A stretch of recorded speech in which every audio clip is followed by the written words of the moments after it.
terus terang ya, ini barangkali karena kemarin saya masih komunikasi, masih enjoy, beliau masih tenang. Pak Novanto tadi juga kita komunikasi, beliau masih nyaman, dan strategi itu beliau juga masih tidak ada masalah. Tetapi barangkali karena begitu gencarnya tekanan, sekali lagi kami pun menempuh cara-cara melaporkan katakanlah media, itu karena kami merasa betul bahwa kali ini betapa media itu kuatnya untuk menggempur seorang Setia Novanto.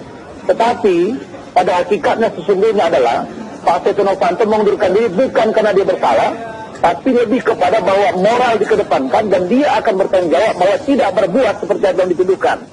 Seperti itu, Mbak. Oke. Apa tuduhan yang paling menekan klien Anda, Pak Setia Novanto, Bang Rasman?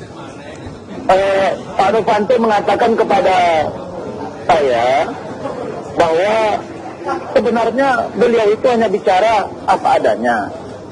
Tidak ada yang istimewa dari pembicaraan itu. Sebagai mantan seorang pengusaha, beliau itu berkomunikasi. Dan pertemuan itu justru diminta oleh Bapak Ma'ruf Samsudin sendiri. Beliau layani. Kemudian ada bertemu lagi di Ritz-Carlton.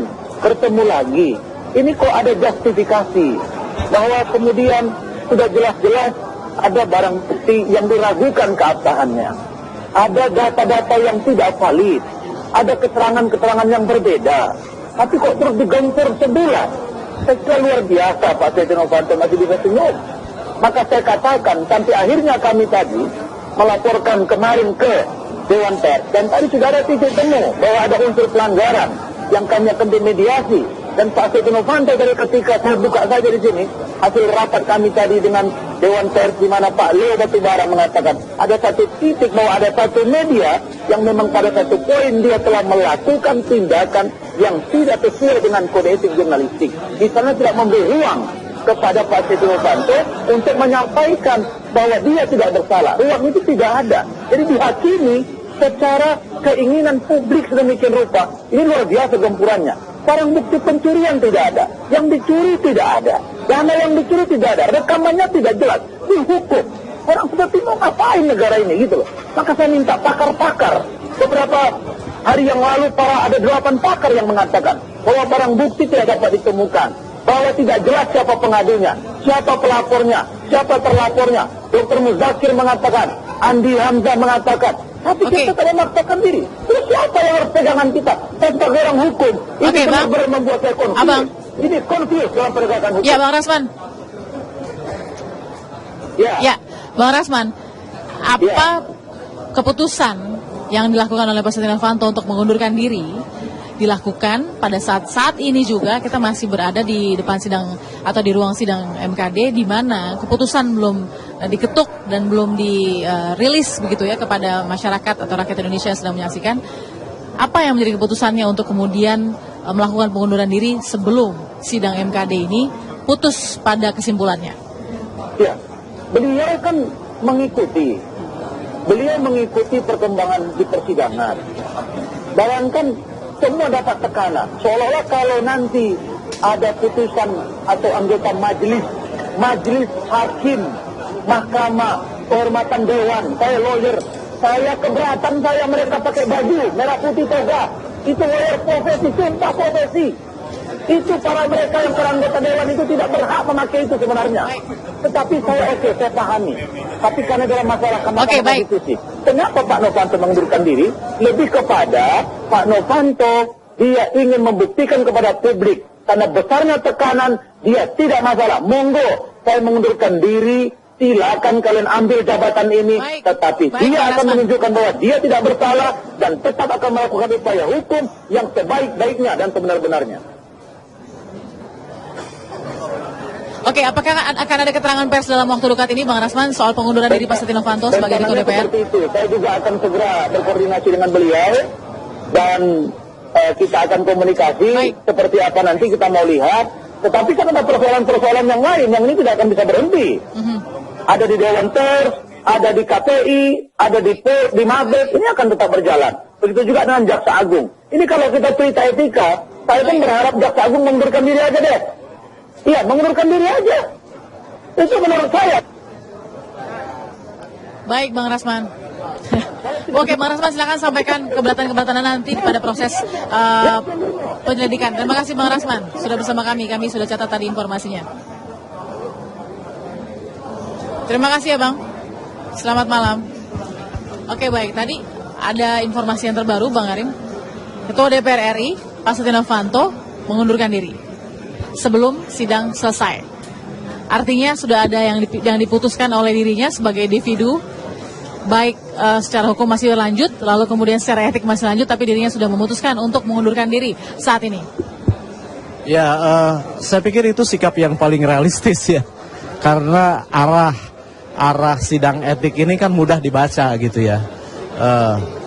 Dalam pertarungan sanksi berat ringan, ujung-ujungnya kan pemberhentian kan gitu ya, itu satu. Yang kedua, hikmahnya menurut saya, tentu saja tidak boleh membawa lembaga DPR ini untuk berlarut terlalu lama gitu ya, untuk membahas sesuatu yang bersifat internal gitu. Kita sebagai masyarakat justru ingin melihat kinerja Dewan yang lebih luas gitu. Justru dalam hal memastikan bagaimana peraturan perundang-undangan yang mengatur tentang ketentuan kontrak ini diawasi oleh diri. Jadi jangan menguras energi terlalu banyak. Saya Pak Karim, sidang masih berjalan untuk memutuskan sanksi. Tapi orang yang dilaporkan sudah mengundurkan diri. Manfaatnya? Ya sebenarnya kita tidak bisa menilai sebuah pekerjaan itu dari hasil yang dipanen ya. Betul, proses juga. Dan bibit yang ditanam juga ya gitu. Jadi menurut saya ini bisa saja Setia Novanto juga mengambil sikap berdasarkan pembacaan atas proses ini, termasuk hasil yang diperkirakan seperti apa gitu. Baik, kita jeda dulu sesaat lagi ya, Pak Karim ya. Tetap bersama kami di Breaking News TV One pemirsa.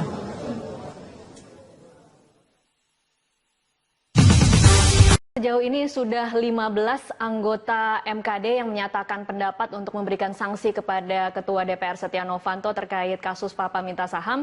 Dari 15 anggota MKD yang menyatakan pendapat, 9 diantaranya memberikan sanksi sedang, artinya memecat Ketua DPR atau memecat Setia Novanto dari posisi Ketua DPR. Sementara 6 lainnya memberikan sanksi berat yang artinya ini akan dilanjutkan kepada panel, pembentukan panel yang kemudian menyertakan masyarakat dari luar yang mereka nyatakan akan lebih netral dalam menilai kasus ini dibanding anggota DPR sendiri, dan ini mungkin akan membutuhkan waktu selama 3 bulan sampai kemudian akhirnya diputuskan apakah akan diberhentikan dari anggota DPR atau tidak.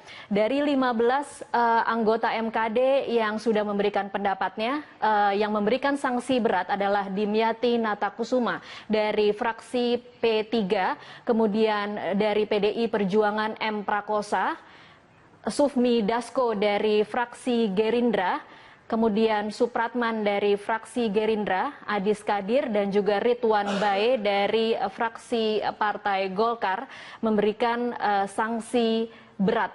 Artinya sampai saat ini ada 6 orang yang memberikan sanksi berat dan juga 9 lainnya memberikan sanksi sedang.